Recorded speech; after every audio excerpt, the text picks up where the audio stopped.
नमस्कार साथियों, कैसे हैं आप सभी लोग। आशा करता हूं दोस्तों आप सभी लोग अच्छे होंगे।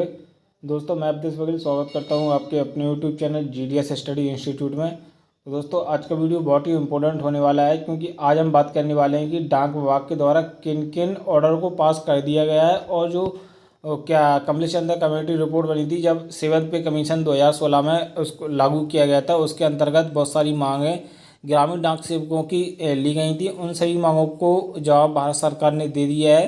ठीक है ना। ये प्रश्न भारत सरकार संचार मंत्रालय डाक विभाग में पूछा गया था। तारांकित प्रश्न में लोकसभा में इस प्रश्न को पूछा गया था, जिसका जो नए फाइनेंस मिनिस्टर श्री अश्विनी वैष्णव जी हैं उनके द्वारा जवाब दे दिया गया। और ये किसके द्वारा पूछा गया था, ये पूछा गया था श्री CN अन्नादुरई और श्री धनुष कुमार M के द्वारा। ठीक है ना दोस्तों। तो दोस्तों इस वीडियो थोड़ा लंबा हो सकता है, क्योंकि जो प्रश्न है वो सभी मैं आज आपको बताने वाला हूँ कि किस किस प्रकार आपकी कौन कौन सी रिपोर्टें सरकार द्वारा मान ली गई हैं और कौन कौन सी रिपोर्टें अभी आपकी पेंडिंग में चल रही हैं, जिससे कि आप सभी लोग जो नए GDS हैं या जो पुराने GDS हैं जिनको पता होगा तो वो उसका लाभ सही तरीके से उठा सकते हैं। तो दोस्तों वीडियो के अंत तक जरूर बने रहें।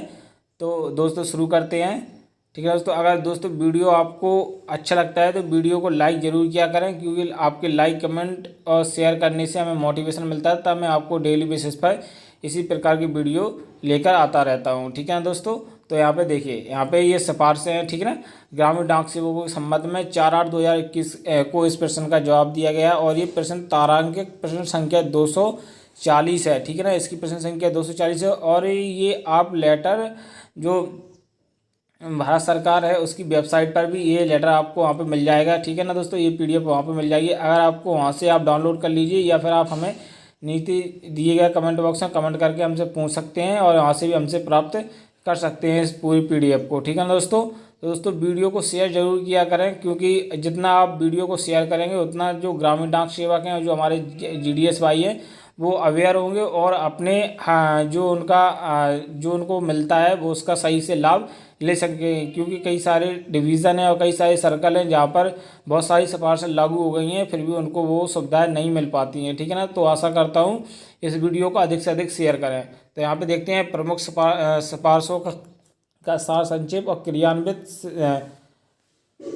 नहीं की गई है या की गई है, और यहाँ पे देखेंगे क्रियान्वित नहीं किए जाने का कारण, मतलब जो क्रियान्वित नहीं की गई है तो किस कारण से नहीं की गई है। तो पहला है इसमें समय संबंध निरंतरता भत्ते TRCA के भुगतान की पुरानी प्रणाली समाप्त कर उसके स्थान पर परिश्रमिक भुगतान के एक नए ढांचे का प्रावधान किए जाने की सिफारिश की गई है। इस नए परिश्रमिक भुगतान ढांचे के अंतर्गत 11 TRCA स्लैबों को मिलाकर 3 परिश्रमिक वेतनमान बनाए जाने की सिफारिश की गई। इसमें से 2 वेतनमान स्तर शाखा पोस्टमास्टर तथा BPM से स्तर कार्मिक के और वेतनमान दोनों श्रेणियों के कर्मचारियों के लिए समान रखे जाने। मतलब यहाँ पे जो पहले आपका जो वेतन है वो अलग तरीके से मिलता था, उसका TRCA बहुत ही कम था। ठीक है ना दोस्तों। तो अब इसमें आपके 3 स्लैब बना दिए गए हैं। तो उसमें 3 स्लैब में कौन कौन सा ABPM, BPM और BPM सेकंड लेवल का आता है। तो ठीक है ना। तो यहाँ पे 3 स्लैबों को मिलाकर क्या क्या बनाया गया था। तो यहाँ पे वेतन के संबंध में तो यहाँ पे फर्स्ट स्लैब है जो ABPM आता है, जिसके अंतर्गत तो उसको 10,000 रुपये से 24,470 रुपये मैक्सिमम वेतन है। ठीक है ना। जो मिनिमम उनका बेसिक है वो 10,000 रुपये है और मैक्सिमम 24,470 रुपये जो आपका ABPM है। ठीक है ना। और जो BPM सेकंड लेवल का है उसका वेतनमान है 12,000 से 29,380 रुपये। ठीक है दोस्तों। तो आप देख लीजिए यहाँ पे 12,000 से 380 रुपये है इसका वेतनमान, और जो आपका यहाँ पे DA वगैरह है और जो भी फैसिलिटी मिलती है कुल मिला के आपका यहाँ पे 18 से 19,000 आपका वेतनमान यहाँ पे बन जाता है। ठीक है ना। नेक्स्ट यहाँ पे है जो BPM स्तर सेकंड वाला है 14,500 से 35,480, इसका वेतन आपका 23 से 24,000 के समथिंग आपका वेतन इसमें बनता है। ठीक है दोस्तों। तो यहाँ पे 3 जो स्तर दिए गए थे इसको लागू कर दिया गया है कि जो BPM पे लेवल को, ठीक है ना, यहाँ पे देखिए आप पे इसको क्रियान्वित कर दिया गया है। अब यहाँ पे नीचे वाले देखते हैं उसके बाद। ठीक है ना। नेक्स्ट देखते हैं क्या और सिफारिश को लागू कर दिया गया है। तो ग्रामीण डाक सेवकों के डाकघर तथा ग्रामीण डाक सेवकों के GDS की न्यूनतम कार्यावधि को 3 घंटे से बढ़ाकर 4 घंटे किए जाने की सिफारिश की गई है। तो ये बिल्कुल सही है दोस्तों। अभी पहले क्या रहता था, जो ग्रामीण डाक सेवक हैं जो उनको अभी 3 घंटे ही खोला जाता था, लेकिन अब उसकी सिफारिश को बढ़ाकर 4 घंटे मिनिमम और मैक्सिमम 5 घंटे तक आप खोल सकते हैं। ये प्रश्न आपके जो MTS का एग्ज़ाम है या पोस्टल असिस्टेंट, सॉर्टिंग असिस्टेंट या पोस्टमैन मेल गार्ड का, उसमें भी ये पूछ सकते हैं कि जो शाखा डाकघर होते हैं वह मिनिमम कितने घंटे तक खुल सकते हैं और मैक्सिमम कितने घंटे तक खोला जा सकता है। तो इसको भी आप यहाँ पे देखिए क्रियान्वित कर दिया गया है, ठीक है ना दोस्तों। जो क्रियान्वित कर दिए गए हैं उसके द्वारा विभाग के द्वारा लेटर भी निकाल दिए जाएंगे बहुत ही जल्द, और कई के लेटर निकाल दिए गए हैं, ठीक है। जिनके नहीं निकले हैं उनके भी लेटर निकल ही जाएंगे, ठीक है ना। तो नेक्स्ट है इसमें GDS डाकघरों की नई कार्यावधि 4 घंटे तथा 5 घंटे किए जाने की सिफारिश की गई। इसको भी क्रियान्वित कर दिया है जैसा कि हमने ऊपर देखा था, ठीक है ना। स्तर फर्स्ट तथा स्तर सेकंड में GDS डाकघरों GDS कर्मों की नई कार्यावधि क्रमशः 4 घंटे तथा 5 घंटे किए जाने की सिफारिश की गई थी, ठीक है दोस्तों। ये सेम ही है, इसको भी क्रियान्वित कर दिया गया है। यहाँ पे देखेंगे शाखा पोस्टमास्टर BPM के कारोबार का आकलन किए जाने हेतु प्रयुक्त पॉइंट प्रणाली समाप्त किए जाने की सिफारिश की गई है, क्रियान्वित नहीं है, जांच की जा रही है। तो ये बहुत ही इम्पोर्टेंट है दोस्तों, आप इसको देखिए कि जो शाखा पोस्टमास्टर BPM के कारोबार का आकलन किए जाने हेतु प्रयुक्त पॉइंट प्रणाली, मतलब कि जो आपका वेतनमान बनता है, ठीक है ना, जो पॉइंट प्रणाली से आपका बनता है, इसकी जो जांच होती है। अगर ऐसे आप अगर 4 घंटे में काम कर रहे हैं और आपको अपना 5 घंटे कराना है तो आपको अधीक्षक के लिए लेटर लिखना होता है, उसकी पर अधीक्षक आकलन करते हैं और वो आकलन आपका पॉइंट के हिसाब से किया जाता है, ठीक है ना। उसमें पॉइंट रहता है कि आपको इतना आप काम करते हैं तो आपको 1 पॉइंट दिया जाएगा और इतना आप काम करते हैं तो आपको 2 पॉइंट दिए जाएंगे, ठीक है ना। तो इसमें डाक वगैरह जो आप डाक बांटते हैं उसका भी काम आता है, आप जो शाखा डाकघर के लिए व्यवसाय अर्जित करते हैं वो भी काम आता है। और आपको सबसे एक और अच्छी बात बता दूं, इसमें क्या रहता है कि अगर आप 4 घंटे से पॉइंट आपके ज़्यादा होते हैं तो आपको 5 घंटे में यहाँ पे आपका जो शाखा डाकघर है उसको उसके अंतर्गत आ सकता है। इसके लिए आपको जो शाखा पोस्ट मास्टर है उसको अपने अधीक्षक के लिए लेटर लिखना होगा। लेटर लिखने के बाद अधीक्षक आपके शाखा डाकघर की जांच करेगा और वो आपका कारोबार देखेगा। अगर आपका कारोबार अधिक है तो आपको निश्चित ही 5 घंटे की जो कार्य है तो उसका कार्य का वेतन आपको मिलेगा, ठीक है ना दोस्तों। तो यहाँ पर नेक्स्ट देखते हैं, इसको क्रियान्वित नहीं किया गया है लेकिन अभी जो क्योंकि पॉइंट प्रणाली को समाप्त करने की ये बात कर रहे थे, लेकिन इस पॉइंट प्रणाली को समाप्त नहीं किया है, अभी पॉइंट प्रणाली सिस्टम ही लागू है। तो आप इसमें पॉइंट प्रणाली से करके आप इसमें लाभ ले सकते हैं, ठीक है ना। परिश्रमिक भुगतान की नई प्रणाली को GDS डाकघरों द्वारा अर्जित राजस्व से जोड़े जाने की सिफारिश की गई है। इस नई प्रणाली के अंतर्गत यह प्रस्ताव दिया गया कि स्तर फर्स्ट से स्तर सेकंड तक के शाखा डाकघरों के परिश्रमिक में वृद्धि कारोबार के आधार पर नहीं होगी। यह वृद्धि निर्धारित राजस्व मानदंडों को प्राप्त कर लेने के आधार पर की जाने की सिफारिश की गई है।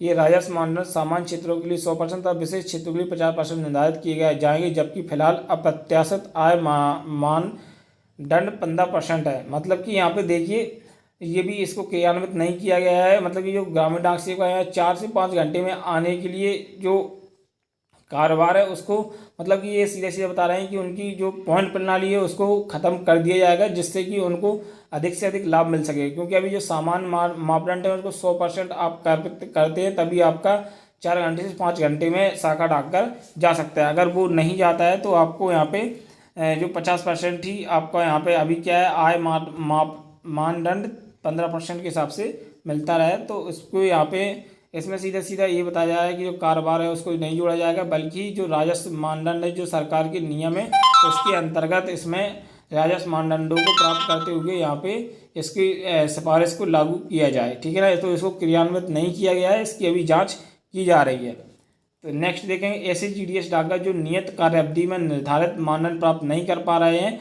उन्हें प्रतिदिन नियत कार्य अवधि से न्यूनतम 30 मिनट अवधि के लिए खुले रहने की सिफारिश की गई है।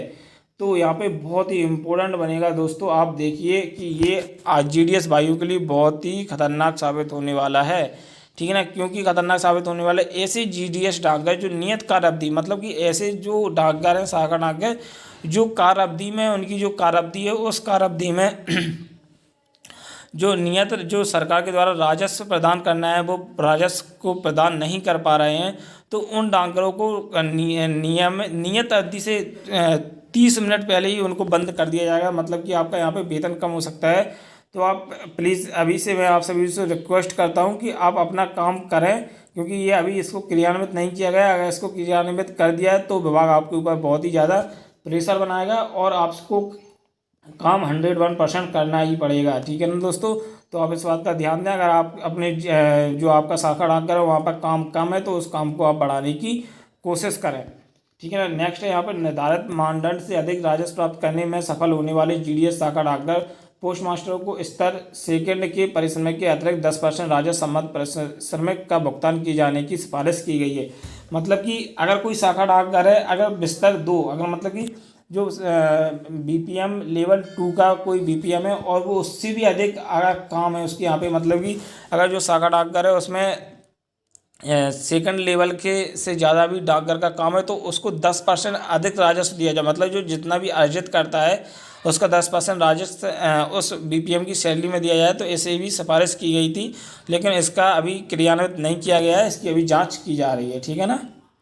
तो थोड़ा इसमें अच्छा भी है कि अगर आपकी ये शाखा सेकंड के हैं और आप सेकंड लेवल में भी आ जाएंगे और आपको 10% और मिलेगा राजस्व में, तो ये आपका बहुत ही अच्छा हो जाएगा। तो इसमें बहुत ही ज़्यादा जीडीएस को लाभ मिलने वाला है। कुछ सिफारिशें ऐसी हैं जिसमें जीडीएस को बहुत लाभ मिलेगा और कुछ सिफारिशें ऐसी भी हैं जिसको जो भारतीय डाक विभाग है उसके द्वारा अभी मंजूर नहीं किया गया है, जिससे कि जो ग्रामीण डाक सेवक है उनको भी नुकसान थोड़ा हो सकता है। राजस्व अर्जन के मानदंडों के आधार पर डीडीएस डाकघरों के का, खा, गा और घा श्रेणियों में वर्गीकृत की जाने की सिफारिश की गई है। का श्रेणी के जीडीएस डाकघरों द्वारा 100% राजस्व मानदंड प्राप्त की जानी चाहिए। समिति ने जीडीएस डाकघरों की प्रत्येक श्रेणी के संबंध में कतिपय कार्रवाइयों की सिफारिश की गई है।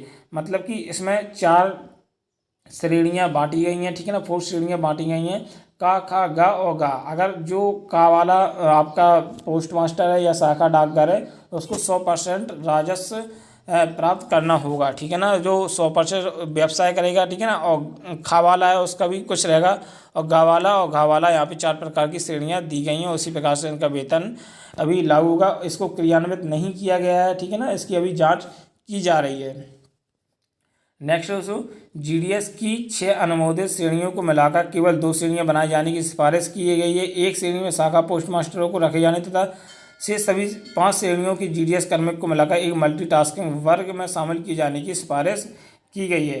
मतलब कि यहाँ पे जीडीएस की जो 6 श्रेणियाँ हैं, ठीक है ना, जो 6 श्रेणियाँ थी जीडीएस की, बीपीएम, एबीपी, जो आपका ईडीडीए, मेल कैरियर, ठीक है ना, एमसी, इस प्रकार से मिलाकर कुल 6 श्रेणियाँ थी। उन श्रेणियों को बीपीएम और एबीपीएम में कन्वर्ट कर दिया गया है, ठीक है ना। एक श्रेणी में शाखा डाकघरों को रखे जाने तथा शेष सभी 5 श्रेणियों के जीडीएस कर्मियों को मिलाकर एक मल्टीटास्किंग वर्ग बनाया गया है। मतलब ये 2 श्रेणियाँ आपकी बीपीएम की हो जाएंगी और जो 4 आपके बचते हैं वो आपको जीडीएस जो मल्टीटास्किंग वर्ग बना दिया जाएगा, जिसमें जो एमसी है, आपका मेल कैरियर है, ईडीडीए है, इस प्रकार से जो डाक वाहक है वो इसमें शामिल हो जाएगा। इसको क्रियान्वित कर दिया गया है। मल्टीटास्किंग जीडीएस कर्मियों द्वारा किए जाने वाले कार्यों के दायरे का विस्तार कर इसमें व्यवसाय विकास तथा विपणन आदि जैसे कार्य शामिल किए जाने की सिफारिश की गई है। उनका कार्य उनके पुराने पदनाम तक ही सीमित नहीं रहना चाहिए। राजस्व अर्जन बढ़ोतरी हेतु सहायक शाखा पोस्ट मास्टर को शाखा पोस्ट मास्टर बीपीएम का सहयोग करना चाहिए। देखिए दोस्तों, बहुत ही इम्पोर्टेंट ये लेटर जारी हुआ है और इसको क्रियान्वित भी कर दिया गया है। तो जो अभी जो शाखा डाकघर है, तो उन शाखा डाकघरों में अभी जो पोस्ट मास्टर है वहाँ पे जो पोस्टमैन है वो अभी क्या रहता है, पोस्टमैन सिर्फ अपनी डाक बांटता है, ठीक है ना। जो पोस्टमैन रहता है, क्योंकि पोस्टमैन आपसे ये कहता है पोस्ट मास्टर से कि आप जो आपका काम है फाइनेंशियल काम सिर्फ पोस्ट मास्टर का है। लेकिन अब ये बिल्कुल पोस्ट मास्टर, मैं आपको बता दूँ, जो एबीपीएम है उसके द्वारा इस प्रकार का अगर आपसे कहता है तो उसको ये बहुत ही उसके विरुद्ध अनुशासनात्मक कार्रवाई की जा सकती है। क्योंकि आप यहाँ पे देख सकते हैं उनके कार्य और उनके पुराने पदनाम तक ही सीमित नहीं रहना चाहिए। मतलब उनका जो कार्य है वो अब आपका पोस्टमैन तक ही सीमित नहीं रह गया है, ठीक है ना। उनको क्या करना चाहिए, उनका पदनाम ABP assistant branch post master कर दिया गया है। तो उसमें ये इंपॉर्टेंट देखिए, यहाँ पे राजस्व अर्जन में बढ़ोतरी हेतु सहायक शाखा पोस्ट मास्टर को बीपीएम का सहयोग करना चाहिए। मतलब जो एबीपीएम है, अगर आप राजस्व अर्जित करते हैं तो उसमें एबीपीएम को उसका सहयोग करना चाहिए। अगर सहयोग नहीं करता है तो उसके विरुद्ध अनुशासनात्मक कार्रवाई भी की जा सकती है। क्योंकि यहाँ पे साफ साफ लेटर में बताया गया है कि जो एबीपीएम होगा वो शाखा पोस्ट मास्टर का राजस्व प्राप्त करने में सहयोग करेगा, उसका सिर्फ डाक बांटने का काम नहीं है, और इसको क्रियान्वित कर दिया गया है, ठीक है ना दोस्तों। तो ये बहुत ही इंपॉर्टेंट है। प्लीज़ इस वीडियो को सभी जीडीएस भाइयों के साथ शेयर जरूर कर दें, क्योंकि अभी क्या है, सभी कई बीपीएम है या ये बीपीएम है जो अभी काम करने में थोड़ी आनाकानी करते हैं, तो इससे उनको पता चल जाएगा कि हाँ वास्तव में इस लेटर को पब्लिश कर दिया गया है। और कोई लेटर पब्लिश हो जाता है तो वो काम उस एबीपीएम को करना ही पड़ेगा, उसमें सहयोग देना ही पड़ेगा। जीडीएस डाकघरों में कार्यरत जीडीएस कर्मियों को सहायक शाखा पोस्ट मास्टर एबीपीएम तथा विभागीय डाकघरों में कार्यरत जीडीएस कर्मियों को डाक सेवक डीएस कहे जाने की सिफारिश की गई है। इसको क्रियान्वित कर दिया गया है। मतलब कि जो जीडीएस डाकघर में कार्यरत जीडीएस कर्मी हैं उनको शाखा पोस्ट मास्टर एबीपीएम और तथा विभागीय डाकघरों में कार्यरत जीडीएस कर्मियों को डाक सेवक कहा जाएगा, मतलब डीएस कहा जाएगा। अगर कोई ग्रामीण डाक सेवक है वो विभागीय डाकघर में काम करता है तो उसको डीएस कहेंगे, ठीक है ना।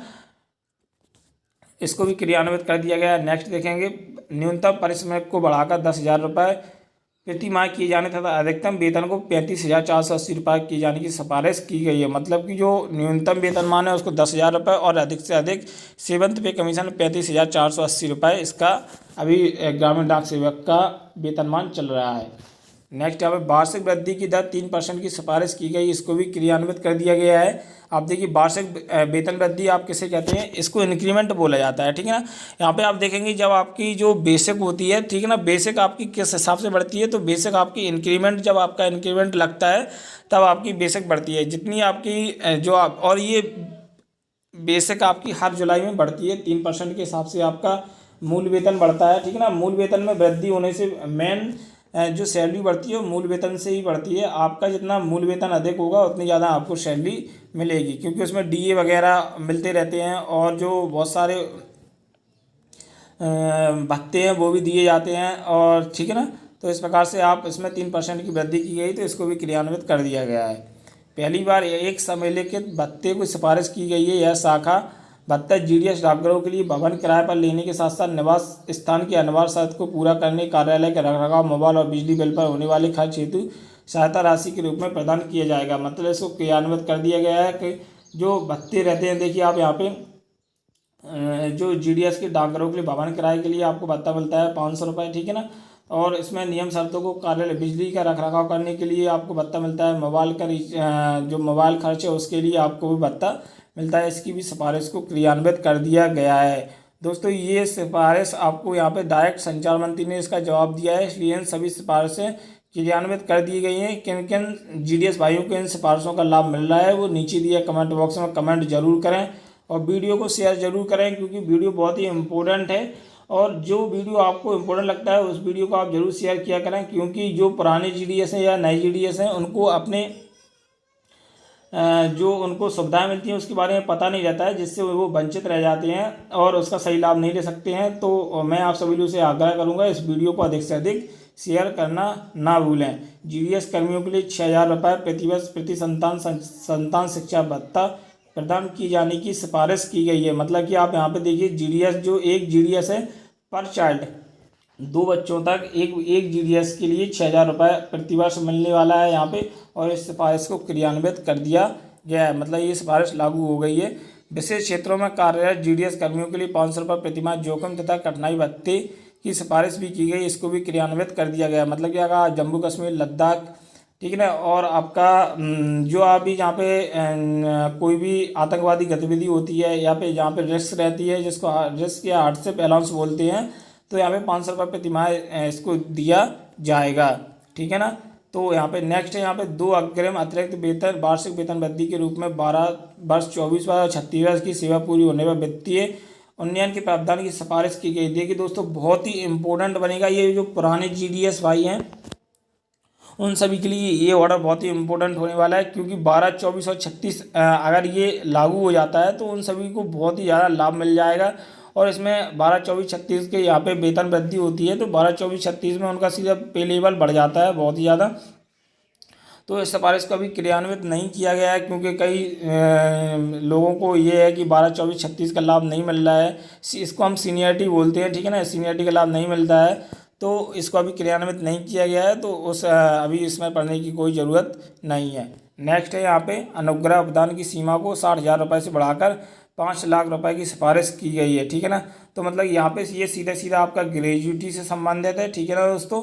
तो अभी कई लोग बता रहे थे कि 3 लाख रुपए ग्रेजुटी कर दी गई है, लेकिन मैं आप सभी लोगों को बता दूं अभी 3 लाख रुपए ग्रेजुटी नहीं की है। ये जो भी जीडीएस अभी रिटायर्ड हुए हैं वो इस वीडियो को जरूर देख लें, क्योंकि अभी उन सभी लोगों को जो ग्रेजुटी मिल रही है वो पहले क्या रहता था, पहले 60,000 रुपये ग्रेजुटी मिलती थी, क्योंकि पहले इतना ज़्यादा वेतन भी नहीं था जीडीएस में, तो उसमें 60,000 रुपये वेतन वृद्धि में जो ग्रेजुटी होती थी वो मिलती थी। लेकिन इसको सिफारिश को 5 लाख रुपए किया गया था, लेकिन वो 5 लाख रुपए नहीं किया गया है। अभी सिर्फ ओनली 1.5 लाख रुपए ही आपको मिल रहे हैं। कई सारे जीडीएस हैं हमारे जो हमने भी देखा है, अभी कई सारे जीडीएस को पहले 60,000 रुपये मिल गए थे, फिर उसके बाद उनको 90,000 रुपये की एक किस्त और आई है, जिससे कि उन सभी जीडीएस को 90,000 रुपये मिला के कुल 1.5 लाख रुपये उनको मिल चुके हैं। इसलिए इसको 3 लाख नहीं किया गया है, इसको अभी 1.5 लाख ही किया गया है, और 1.5 लाख का ही लाभ इन सभी जीडीएस को मिल रहा है। ठीक है ना। तो नेक्स्ट यहाँ पे देखते हैं, सेवा मुक्ति हित लाभ योजना SDBS अंतर्गत जीडीएस कर्मियों के अंशदान की सीमा को बढ़ाकर मासिक परिश्रमिक का न्यूनतम 3% और अधिकतम 10% की सिफारिश की गई है, जबकि विभाग द्वारा की जाने वाला नियत अंशदान जीडीएस कर्मियों के मूल श्रमिक का 3% ही होगा। मतलब कि यहाँ पे सीधा सीधा बताया जा रहा है, जो SDBS का लाभ होता है, SDBS जब आप रिटायरमेंट होते हैं, सर्विस बेनिफिट डिस्चार्ज स्कीम जिसको बोला जाता है, तो उसमें यह रहता है कि आपके 200 रुपये कटते हैं। ठीक है ना। तो 200 रुपये कटते थे, 200 रुपये इसको बढ़ाकर 300 रुपये कर दिया गया है, और सरकार की ओर से 300 रुपये का अंशदान किया जाएगा। मतलब कि अगर आप 300 रुपये आपका जाता है तो 300 रुपये आपकी उसमें सरकार देती है। कुल मिलाकर 600 रुपये पर मंथ के हिसाब से आपको यहाँ पे रुपये आपके होते हैं, और जितनी टाइम तक आप सर्विस करते हैं उतने टाइम तक आपको यह दिया जाता है। और इसका 3% से अधिकतम 10% करने की इसको सिफारिश की गई थी। ठीक है। जबकि विभाग द्वारा अभी नियत 3% ही किया जा रहा है, तो इसको लेकिन 100 रुपये इसको बढ़ा दिया गया है। तो इसका भी लाभ मिलता है आप सभी लोगों को, जो पुराने जीडीएस हैं, जो अभी रिटायरमेंट हो रहे हैं, या तो वो सभी जीडीएस इसका लाभ जरूर लें कि उनको 3% के हिसाब से SDBS का भी लाभ वो ले सकते हैं। ठीक है ना। जीडीएस सामूहिक बीमा योजना के अंतर्गत प्रदत्त बीमा कवर की राशि को 50,000 रुपये से बढ़ाकर 5 लाख रुपये किए जाने की सिफारिश की गई है, लेकिन इसको अभी क्रियान्वित नहीं किया गया है। इसकी अभी जाँच की जा रही है। सरकार कल्याण निधि के अंतर्गत विभाग के अंशदान को 100 रुपये प्रति वर्ष से बढ़ाकर 300 रुपये प्रति वर्ष किए जाने की सिफारिश की गई है। तो इसको भी अभी, ये सभी आपका जो रिटायरमेंट होते हैं तब आपको इन सभी का लाभ मिलता है, और इन सभी का, इसलिए आप इसमें जितना ज़्यादा आपका पैसा इन्वॉल्व होगा या जितना ज़्यादा आप अंशदान करेंगे उतना ज़्यादा आपको भविष्य में लाभ इसका मिलेगा। ठीक है ना। तो क्रियान्वित नहीं, इसको नहीं किया गया, इसकी भी अभी जांच की जा रही है। सरकार कल्याण निधि के अंतर्गत के दायरे का विस्तार में करीबी पारिवारिक सदस्य जैसे पति पत्नी पुत्रियों और आश्रित पुत्रवधियों को भी शामिल की जाने की सिफारिश की गई है। इसका भी अभी क्रियान्वित नहीं किया गया, इसकी भी अभी जाँच की जा रही है। समिति ने सरकार कल्याण निधि के अंतर्गत वित्तीय अनुदान और सहायता की निर्धारित सीमा 10% की बढ़ोतरी किए जाने की सिफारिश की गई है। इसको भी अभी क्रियान्वित नहीं किया गया, इसकी भी अभी जाँच की जा रही है। समिति ने सरकार कल्याण निधि के अंतर्गत कम ब्याज दर 5% वाले के तहत वित्तीय सहायता लेकर शीर्ष के तहत टैबलेट मोबाइल खरीद के लिए 10,000 रुपये की अतिरिक्त राशि का प्रावधान किए जाने की सिफारिश की गई है। इसको भी अभी क्रियान्वित नहीं किया गया है, और इसकी भी अभी जांच की जा रही है। ठीक है ना।